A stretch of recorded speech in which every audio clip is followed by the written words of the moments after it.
Questions to the Prime Minister. David Duckett. Question number one, Mr. Speaker. Prime Minister. Thank you, Mr. Speaker. And I'm sure members across the House will wish to join me in congratulating Alistair Cook on his fantastic service to English cricket. As England's highest ever scoring batsman, his incredible career had many highlights, including the magnificent 147 in his last innings against India, and we wish him the very best for his future. Mr. Speaker, this morning I had meetings with ministerial colleagues and others. In addition to my duties in this House, I shall have further such meetings later today.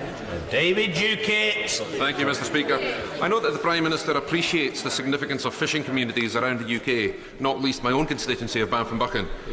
What steps will my honourable friend take to support our fishing communities during the implementation period, and will she look at ways to support the expansion of the catching fleet, infrastructure, processing capacity and other businesses reliant on the sector? Prime Minister. I say to my honourable friend that I fully recognise the importance of the fishing industry to his and to other constituencies represented in this House, and I can reassure him that what we want to do is to secure a sustainable and profitable fishing industry that will regenerate coastal communities and will support future generations of UK fishermen.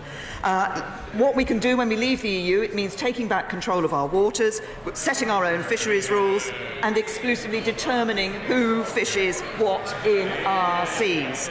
And it's a priority of this government also to make sure we have an innovative, productive and competitive food supply chain, and work to consider the long-term future of all funding programmes that are currently managed by the EU is underway. Jeremy Corbyn. Thank you, Mr. Speaker. I too join the Prime Minister in congratulating Alistair Cook on a fantastic achievement, and both teams on what has been an absolutely brilliant series, which I really enjoyed. Mr. Speaker, the National Farmers Union, the Federation of Small Businesses, the National Audit Office, the National Housing Federation, Gingerbread and the Royal Society of Arts. Does the Prime Minister know what these organisations have in common?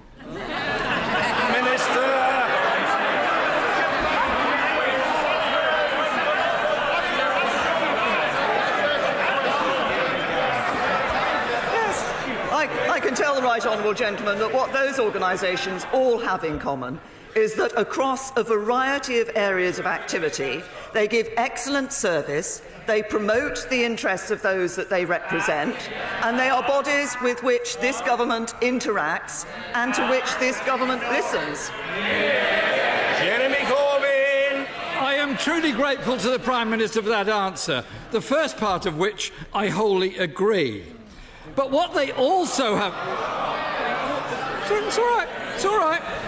But what they also have in common, Mr. Speaker, is that they're telling this government its flagship benefits policy, universal credit, is flawed and failing hundreds of thousands of people both in work and out of work.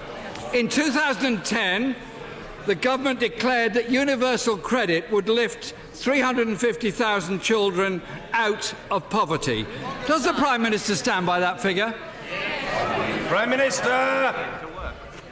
Can I say to the right honourable gentleman, we introduced universal credit because we needed a system of welfare in this country which encouraged people into work rather than discouraged them into work, which made sure that work always pays, and that was a simpler system than the legacy system that we were left by the Labour Party. Remember the legacy system of the Labour Party? It meant that we even had individuals being paid £100,000 a year on benefits, all paid for by hard-working taxpayers earning a fraction of that sum. Jeremy Corbyn. Mr. Speaker, the Child Poverty Action Group says that far from taking children out of poverty, universal credit will now increase the number of children in poverty. And since 2010, 500,000 more children have gone into poverty relative to that time. The government knows this policy is flawed and failing. Their own survey on universal credit found many were in debt, a third in arrears with their rent, half fallen behind with their bills, Does the Prime Minister dispute her own government survey or dispute the experience of the claimants? Prime Minister. The experience of some of the claimants. Roberta, who said, "My work coach helped turn my life around. He tailored his support to my situation, and thanks to him, I found my dream job." Ryan, "I'm happy with the new universal credit. My work coach has been great. I didn't expect to have a job so soon."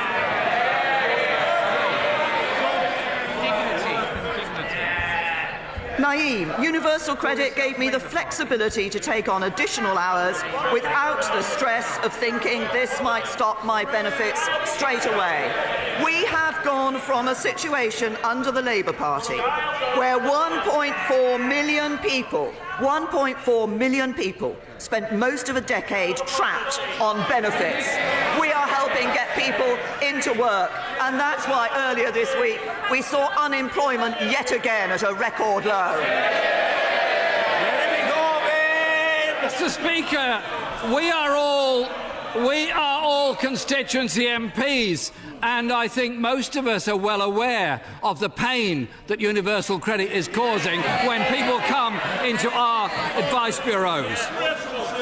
60% of families facing cuts due to the two-child policy are in work. Yes. Universal credit isn't making work pay, it's taking money away from families and putting more children into poverty.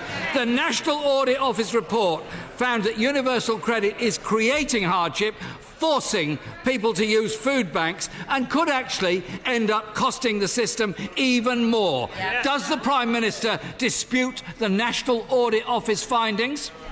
Prime Minister. The right honourable gentleman talked about constituency cases. I remember.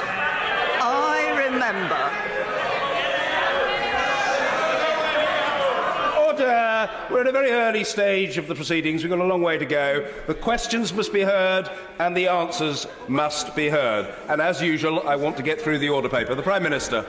The right honourable gentleman started his question by talking about constituency cases.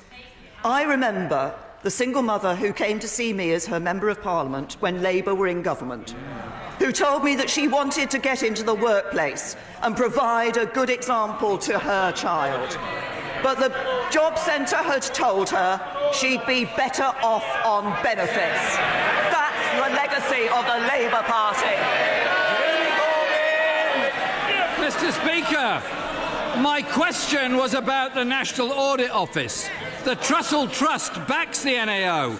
They say that food bank usage in areas where universal credit has been rolled out is 4 times higher than in areas where it has not been introduced. But without resolving any of those failings in the next year, the government proposes to inflict this on another 2 million people. Yeah. As part of that transfer, hundreds of thousands of people with disabilities on ESA, JSA and tax credits will receive a letter telling them their support will be stopped. They will have to make an application for universal credit. Does the Prime Minister think it's the responsibility of the government which is changing the system to ensure people retain the support they need, or is it down to the individual, many of whom are actually very vulnerable people who need help and support?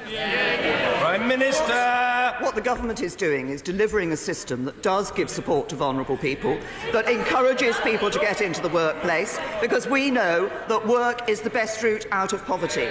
But if the right honourable gentleman believes that universal credit needed some change, then why, when we made changes like ensuring that we reduced the waiting days for payment, that we brought in a housing benefit overlap to help people, why was it that Labour voted against those changes? Mr. Speaker, it's Labour that's been speaking up for the poorest in this country. It's Labour that's been challenging this government. It's Labour that wants a decency within our society that this government is incapable of delivering. Mr. Spencer, I always thought you were a good-natured, laid-back farmer. You seem to be a very overexcitable denizen of the House today. Calm yourself, man. Jeremy Corbyn. Speaker, the mental health charity Mind says there's a real possibility, and I quote, that many people with mental health problems could see their benefits stopped entirely. It is outrageous that vulnerable people risk losing out because of these botched changes. The government's Brexit negotiations are an abject failure. I can see that by the sullen faces behind her. And that's not just the ERG group, it's the whole lot of them. But everywhere you look, Mr. Speaker, this government is failing. 1 million families using food banks, 1 million workers on 0 hours contracts, 4 million children in poverty, wages lower today than 10 years ago. And on top of that, there's the flawed and failing universal credit. Disabled people risk losing their homes and vital supports. Children forced to use food banks. And the Prime Minister wants to put 2 million more people onto this. Mr. Speaker, the Prime Minister is not challenging the burning injustices in our society. She's pouring petrol on the crisis. When will she stop inflicting misery on the people of this country? Minister!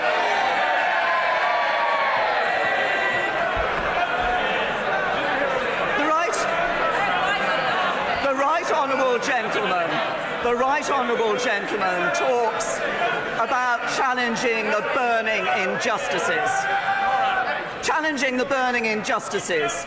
That's about setting up the racial disparity audit, which says what do public services do and how do people from different communities in our country, are they treated by our public services. It means saying that nobody in this country should be stopped and searched on our streets because of the colour of their skin. That was me as Home Secretary, never the Labour Party. What we're doing is seeing 3.3 million more people in jobs as a result of our balanced approach to the economy. And what have we seen from Labour over the past few days? Iranian state TV broadcasting no confidence votes against Labour members of Parliament. Police investigating anonymous and threatening letters about the deselection of Labour MPs sent to Labour offices. And most shamefully